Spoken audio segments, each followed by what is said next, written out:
Hello प्यारे बच्चों, मैं स्वागत करता हूं आप सभी का माँ काली कोचिंग सेंटर के इस यूट्यूब चैनल पर। जैसा कि आप सभी जान चुके हैं कि आज हम लोग लेके आए हैं पार्ट 1 और मंगलम का कक्षा 10वीं के लिए ये वीडियो है और ये संस्कृत विषय का है, जिसमें कि हम लोग आज ढेर सारा यानी 25 वीवीआई ऑब्जेक्टिव करेंगे और ये 25 वीवीआई ऑब्जेक्टिव मंगलम पार्ट से रहने वाला है।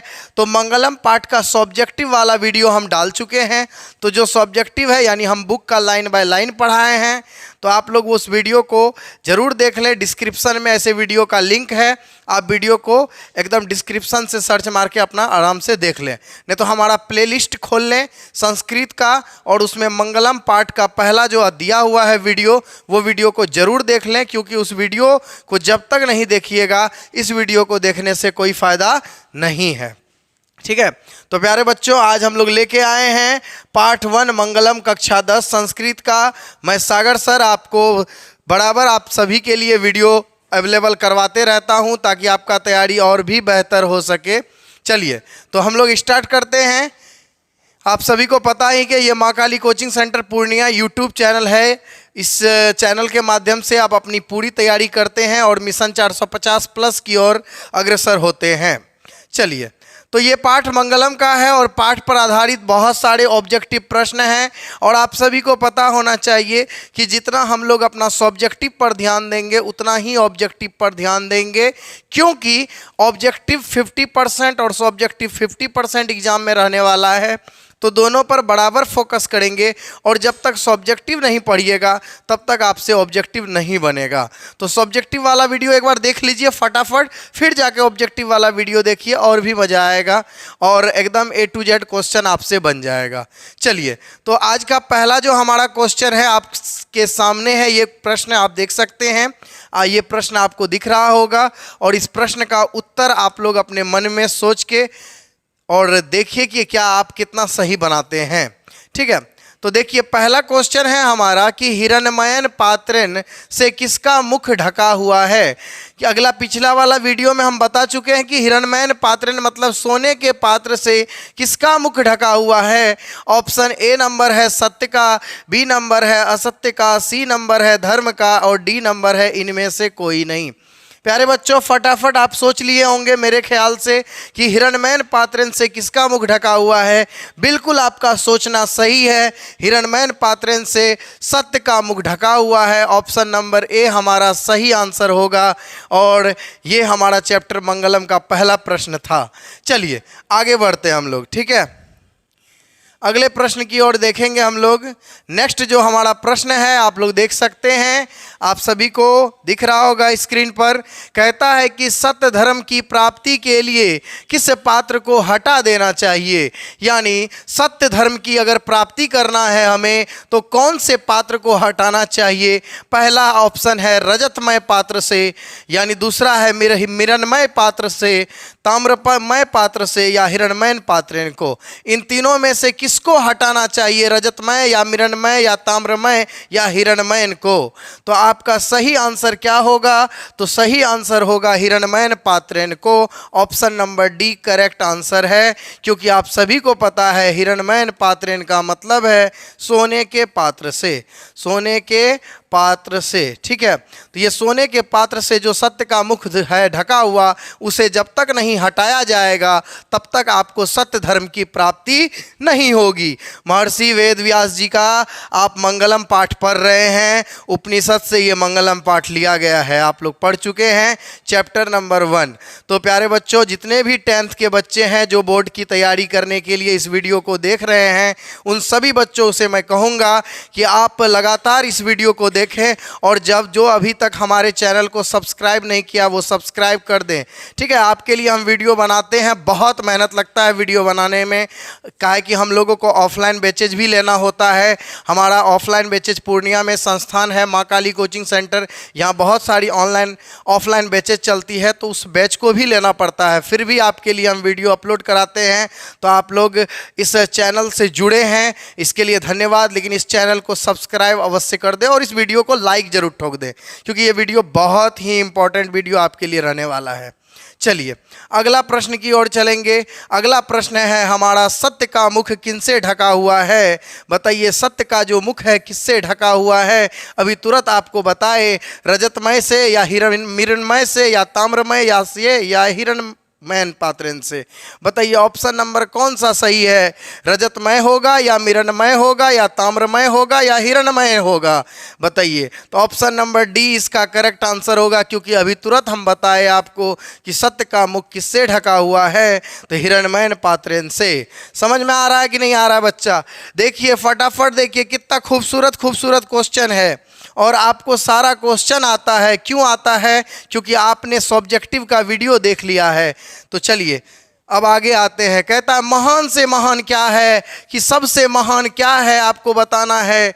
आत्मा है, तत्वम है, देव है, राक्षसम है। देवता यानी भगवान है महान, कि तत्वम है या राक्षसम है या आत्मा है? बताइए इनमें से कौन सा चीज़ है जो सबसे ज़्यादा महान है?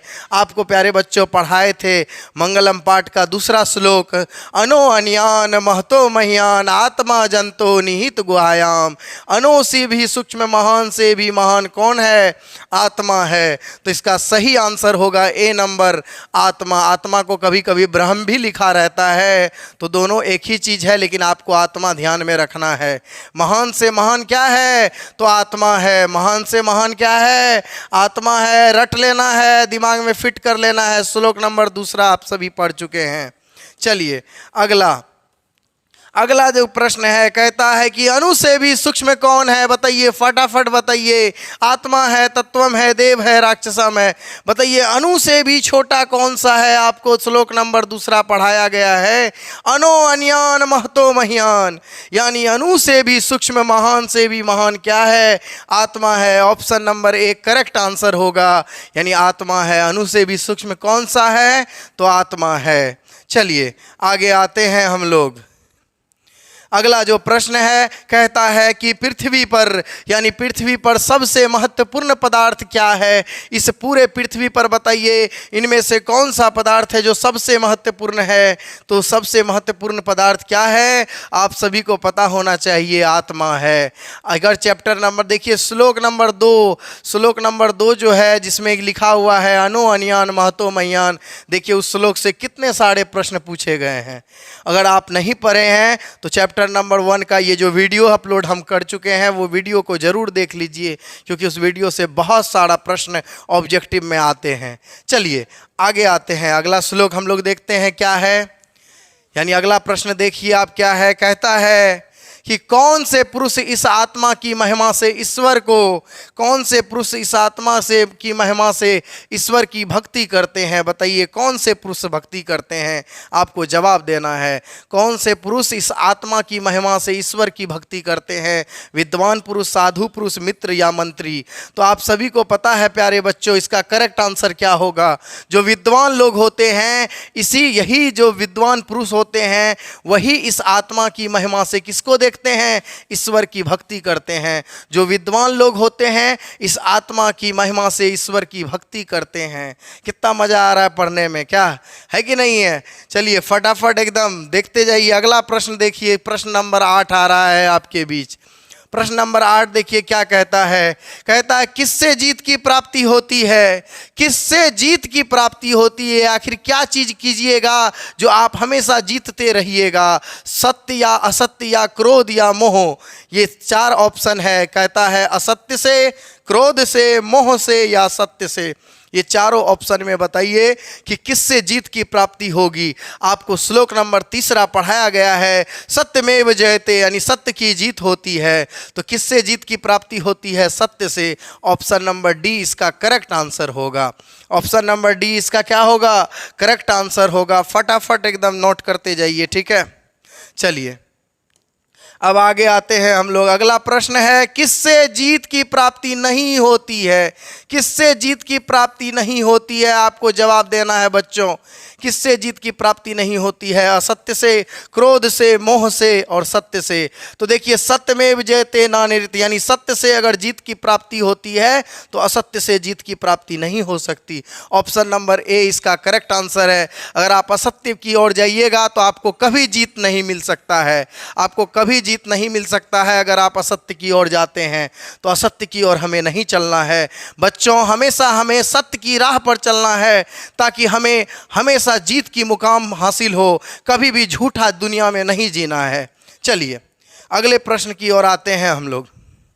प्रश्न नंबर 10 देखिए क्या कहता है। कहता है, कौन अपने नाम रूप को त्याग कर, कौन अपने नाम रूप को त्याग कर समुद्र में मिल जाती है? बताइए प्यारे बच्चों कि कौन सा ऐसा है जो अपने नाम और रूप को त्याग कर समुद्र में मिल जाती है? शायद श्लोक नंबर आपको पता होगा, चौथा नंबर श्लोक क्या है कि यथा नद सयंद्रमाना समुद्रे अस्त गच्छन्ति नाम रूपे विहाय, यानी जिस प्रकार नदियां अपने नाम रूप को त्याग कर समुद्र में मिल जाती है। कौन मिलता है?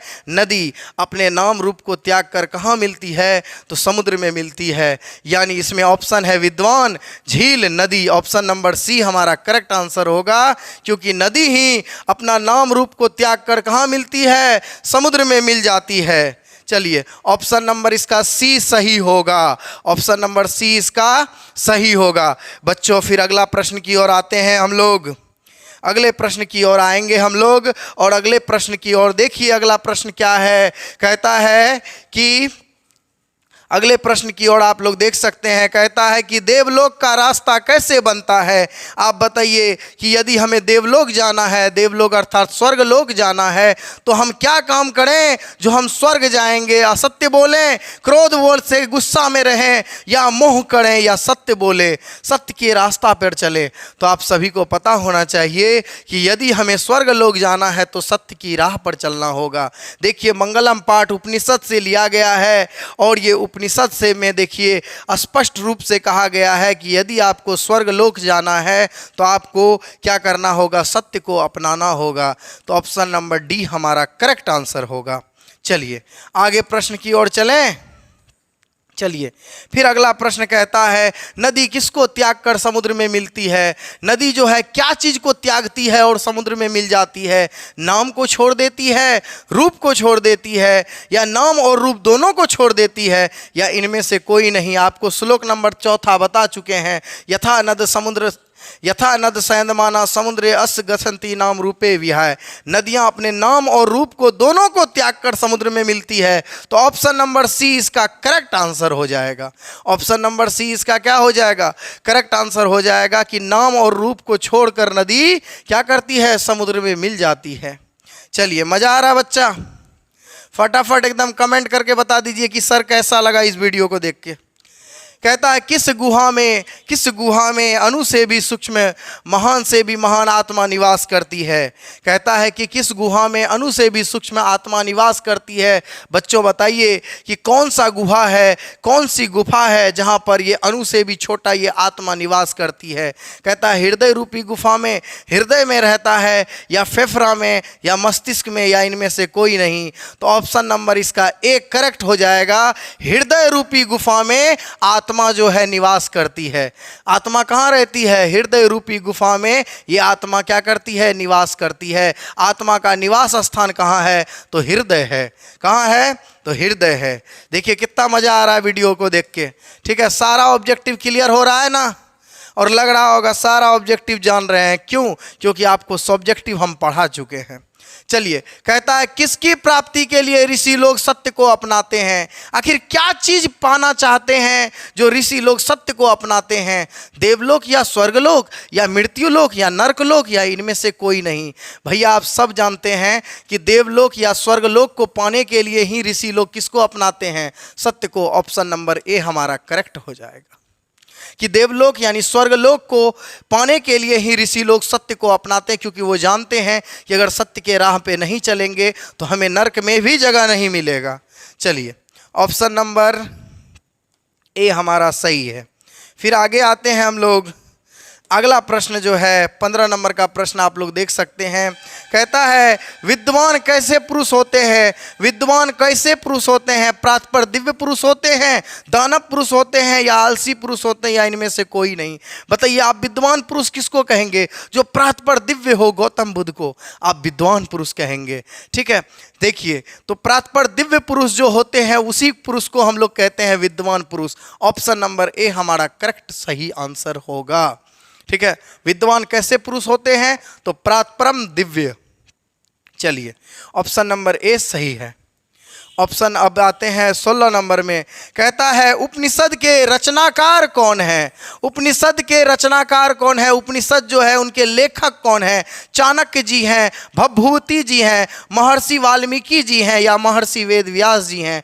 आप सभी को कल हम पढ़ा चुके थे, इसका पिछला वाला जो वीडियो था उस वीडियो में हम पढ़ा चुके थे कि उपनिषद के रचनाकार जो हैं वो महर्षि वेद व्यास जी हैं। उपनिषद के रचनाकार कौन हैं? महर्षि वेद व्यास जी हैं। और उपनिषद से ही 5 मंत्र लिया गया है और इस पाठ का नाम रखा गया है मंगलम, अर्थात मंगलम के भी लेखक कौन हैं?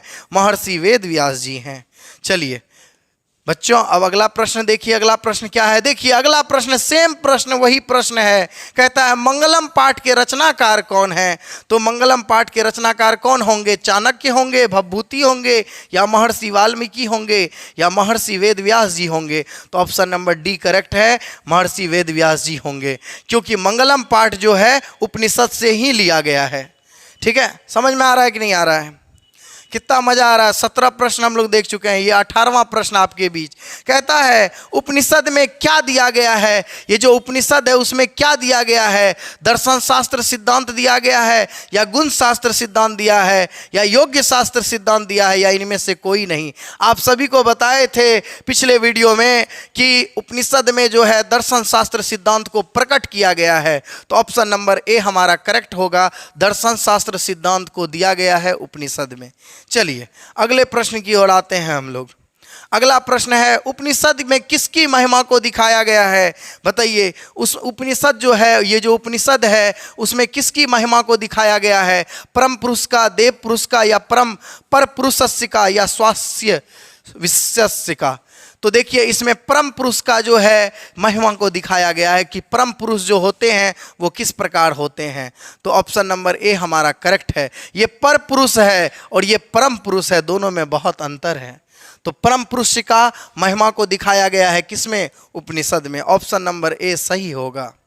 चलिए अब 20 नंबर में आते हैं। 20 नंबर का प्रश्न देखिए क्या कहता है। हिरण्मयन पात्रेण डैश डैश डैश दृष्टिये, यह मंत्र किस उपनिषद से लिया गया है? यानी ये पहला श्लोक है हिरण्मयन पात्रेण वाला।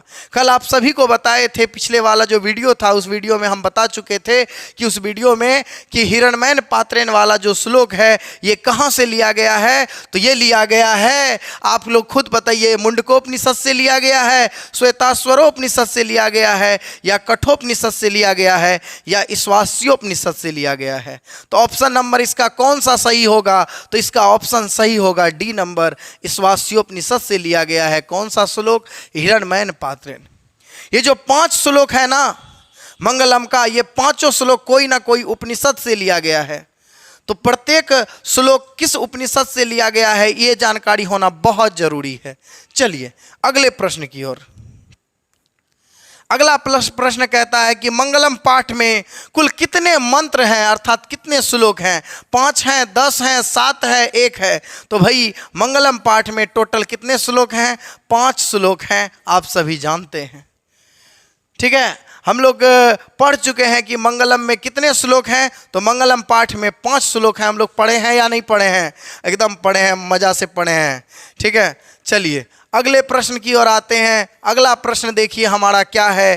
कहता है अनो अन्यान महतो मह्यान, ये वाला जो श्लोक है ये कहाँ से लिया गया है? यह मंत्र किस उपनिषद से लिया गया है? पहला ऑप्शन है मुंडकोपनिषद से लिया गया है, दूसरा ऑप्शन है श्वेताश्वरोपनिषद से लिया गया है, तीसरा ऑप्शन है कठोपनिषद से लिया गया है, और चौथा ऑप्शन है ईशावास्योपनिषद से लिया गया है। तो बच्चों बताइए इसका करेक्ट आंसर क्या होगा? तो इसका जो करेक्ट आंसर होगा वो होगा कठोपनिषद से लिया गया है। यानी ऑप्शन नंबर सी हमारा करेक्ट है कि अनो अनियान महतो महियान वाला जो श्लोक है ये कहाँ से लिया गया है, तो ये लिया गया है कठोपनिषद से। क्या पढ़ाए हैं या नहीं पढ़ाए हैं? पूरा पढ़ा चुके हैं आपको, ठीक है, और आज केवल ऑब्जेक्टिव कर रहे हैं। चलिए फिर अगला आते हैं, कहता है सत्यमेव जयते, सत्यमेव जयते डैश डैश डैश, यह वाला जो मंत्र है यह किस उपनिषद से लिया गया है? सत्यमेव जयते तीसरा वाला जो श्लोक है वो कहाँ से लिया गया है? मुंडकोपनिषद से लिया गया है, श्वेताश्वरोपनिषद से लिया गया है, या कठोपनिषद से लिया गया है, या ईश्वास्योपनिषद से लिया गया है? तो ये जो श्लोक है सत्यमेव जयते, ये श्लोक लेके गया है, कहाँ से लिया गया है? मुंडकोपनिषद से लिया गया है। ऑप्शन नंबर ए हमारा करेक्ट होगा, मुंडकोपनिषद से लिया गया है। कौन सा श्लोक? सत्यमेव जयते वाला श्लोक। समझ में आ रहा है? कितना मजा आ रहा है बताइए? बहुत मजा आ रहा है। अब अगला है प्रश्न, वेदा मेता पुरुष महंतम, वेदा मेता पुरुष महंतम डैश डैश डैश, यह मंत्र किस उपनिषद से लिया गया है? वेदा मेता पुरुष महंतम वाला जो मंत्र है यह किस उपनिषद से लिया गया है? पहला कहता है मुंडकोपनिषद से लिया गया है, दूसरा कहता है श्वेताश्वरोपनिषद से लिया गया है, तीसरा कहता है कठोपनिषद से लिया गया है, चौथा कहता है ईश्वास्योपनिषद से लिया गया है। तो इसका जो करेक्ट आंसर होगा, इसका करेक्ट आंसर होगा बी, श्वेताश्वरो उपनिषद से लिया गया है। कौन सा? वेदा मेता पुरुष महंसर, वेदा मेता पुरुष महंतम, ये वाला स्वरो कहाँ से लिया गया है? श्वेताश्वरो उपनिषद से। मुंडकोपनिषद से कौन कौन लिया गया है श्लोक? तो लिया गया है ये मुंडकोपनिषद से आपका सत्यमेव जयते वाला श्लोक, सत्यमेव जयते वाला, और दूसरा यथा नद सयंदमाना वाला, वो नदी वाला जो श्लोक था। यानी तीसरा और चौथा श्लोक कहाँ से लिया गया? मुंडकोपनिषद से। पांचवा श्लोक लिया गया है श्वेताश्वरोपनिषद से। कठोपनिषद से क्या लेके गया है? अनु अनियान महतो महियान वाला जो श्लोक है, यानी ऑप्शन यानी श्लोक नंबर 2। और ईश्वास्योपनिषद से श्लोक नंबर 1 अनु अनियान, ये सत्यमेव जयते वाला, सत्यमेव जयते नहीं, हिरण्मयन पात्रेन, हिरण्मयन पात्रेन वाला कौन सा श्लोक से लिया गया? ईश्वास्योपनिषद से। ठीक है, चलिए तो अगला प्रश्न है 25 नंबर का, यथा नद सयंदमाना समुद्रे अस्त गच्छन्ति नाम रूपे विहाय डैश डैश डैश, यह मंत्र किस उपनिषद से लिया गया है? तो यह जो यथा नद सयंदमाना समुद्रे अस्त गच्छन्ति है, बताइए कहाँ से लिया गया है? मुंडकोपनिषद से, श्वेताश्वरोपनिषद से, या कठोपनिषद से, या ईश्वास्योपनिषद से? इसका करेक्ट आंसर होगा ए नंबर, मुंडकोपनिषद से लिया गया है। यथा नद सयंदमाना समुद्रे अस्त गच्छन्ति नाम रूपे विहाय। तो ये आपका 25 प्रश्न, जिस जैसा कि आप सभी से वादा किया गया कि 25 ऑब्जेक्टिव करवाएंगे, और ये आपका 25 ऑब्जेक्टिव समाप्त हो चुका है। अगला पार्ट जो है हमारा आने वाला है, वो है कौन सा पार्ट? तो आप सभी को पता है, पाटलिपुत्र वैभवम, पाटलिपुत्र वैभवम हमारा पाठ आने वाला है। इसके लिए आप सभी वेट कीजिए, और इस वीडियो को अगर आपको अच्छा लगा होगा ये वीडियो, तो आप वीडियो को ज़रूर लाइक कर दें। इसके लिए मैं यही कहूँगा कि आप सभी बहुत मेहनत कीजिए, और आपका रिजल्ट बहुत खतरनाक होने वाला है। चलिए आज के लिए इतना ही, धन्यवाद।